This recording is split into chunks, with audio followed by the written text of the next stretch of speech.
চুল কমায় ফেলতে হবে। এগুলো তো সব খাতে উঠে যাবে। খাওয়া হচ্ছে, নোংরা ঢুকে আসছে না? অনেক কেজি রাখতে ভালো লাগবে না। আস্তে ওই দরজাটা খুলে দাও। হাওয়া বাতাস পার হচ্ছে। আজকে রোদ ভালো মতো উঠবে না মনে হয়। ওই যে এরাই করতে পারে। দে। ব্যাস, ডল। এবার ডল। ডল। লেগে গেল তো।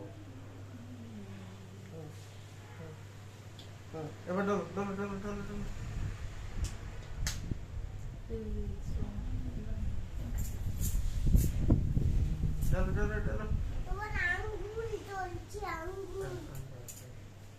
বাবা, নাতিটা ভালো। আমার ভাবিস্তায় তো দিয়ে দেয় পরে। দিলে। আমি ওটা দিয়ে দিচ্ছি। তেল দিয়ে দিচ্ছি।